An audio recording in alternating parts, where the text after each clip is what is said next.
눈 밑에 조직이 약해지는 거예요. 중력을 이기고 살아갈 수는 없거든요. 부적절하게 눈 밑에 피부 자체를 절개해서 피부를 끌어올린다거나 하는 건 저는 별로 추천드리진 않습니다.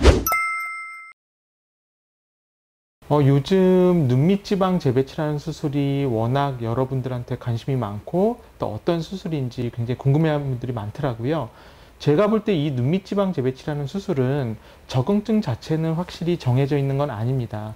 대신에 누구나 20대, 30대가 지나면서는 어떠한 변화가 생기거든요. 그러니까 그 변화라는 게 눈 밑에 조직이 약해지는 거예요. 그래서 눈밑 지방 재배치라는 수술은 눈 밑에 약해진 조직을 다시 탄탄하게 만든다라고 생각하시는 게 가장 정확한 수술이다라고 생각하시면 될 것 같고요.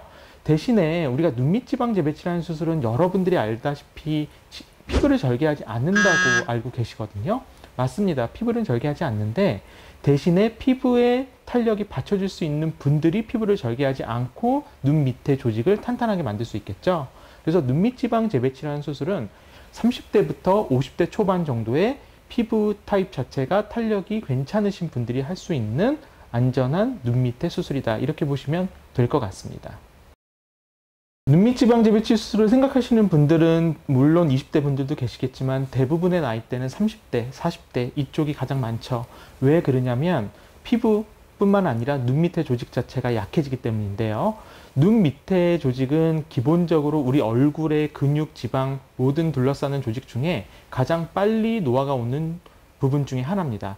그래서 대부분 착각하실 때 나 눈밑이 불룩해지니까 상대적으로 눈밑이 지방이 늘어났다라고 생각하는 경우가 꽤 많으시거든요. 그거는 잘못된 생각이고요. 제가 이 풍선을 한번 예를 들어볼게요. 우리가 풍선을 힘을 꽉 주게 되면 윗부분이 불룩하게 올라오는 거 보실 수 있으시죠? 마찬가지입니다. 눈 밑에 지방을 둘러싸는 경막이란 조직이 약해지면 상대적으로 그 경막이 늘어나면서 위에 있던 지방들의 분포가 다시 밑으로 내려오게 되는 거죠. 자, 그러면 웰에이징이라는 단어에서 저는 이 눈밑 지방 재배치라는 수술을 시작해요. 그 이유는 저는 기본적으로 안티에이징이라는 말은 별로 좋아하지 않습니다. 우리가 중력을 이기고 살아갈 수는 없거든요.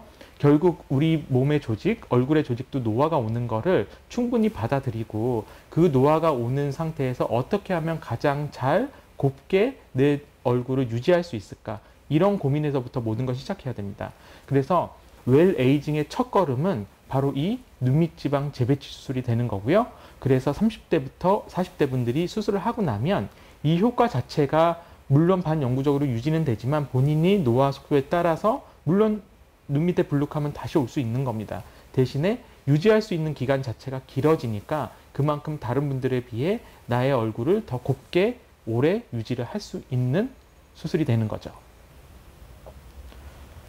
자, 눈밑 지방 재배치 수술을 하고 나서 환자분들 중에서 없던 주름이 생겼다, 눈 밑에 잔주름이 심해졌다라고 호소하시는 분들이 왕왕 있습니다.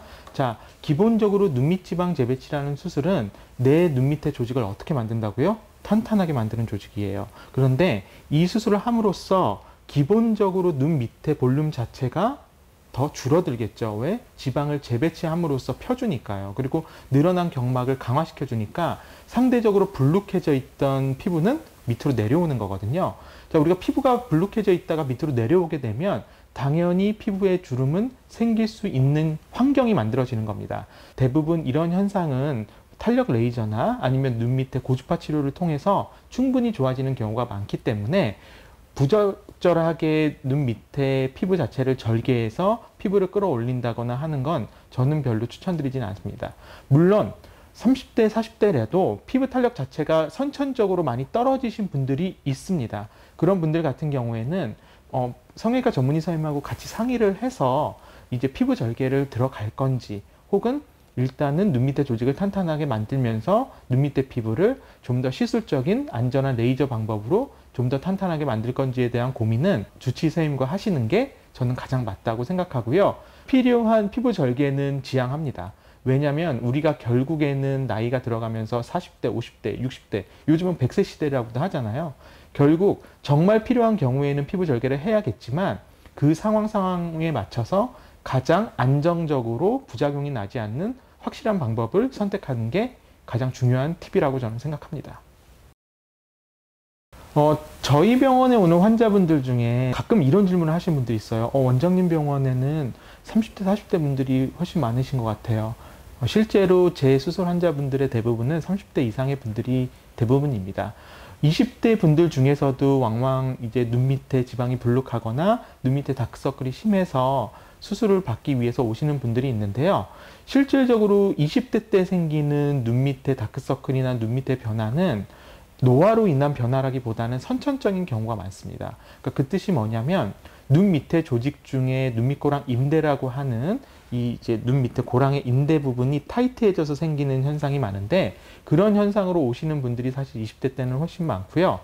20대 때 분들은 그 이제 인대를 타이트하게 풀어주는 어떻게 보면 우리가 눈밑지방 재배치술이라고는 말은 하지만 수술 방법 자체가 단순한 노화로 인해서 오신 분들하고는 약간 달라지거든요. 그래서 20대 때 분들 같은 경우에는 본인의 선천적인 타입에 맞춰서 수술을 진행하게 되고요. 대부분 이런 진행을 하면서 색소 침착이나 다크서클이 심한 경우에는 레이저 치료가 같이 동반되는 경우도 있습니다.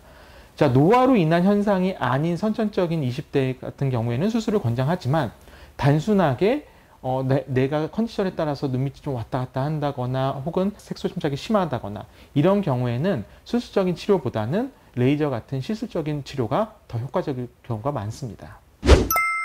필러라는 거는 젤리입니다. 필러도 여러 가지가 있거든요. 근데 이제 한 회사에서 나온 필러 중에서도 굵기가 다 다릅니다. 높이 자체가 유지되는데 이렇게 보면 입자가 굵은 것들이 잘 유지가 된다.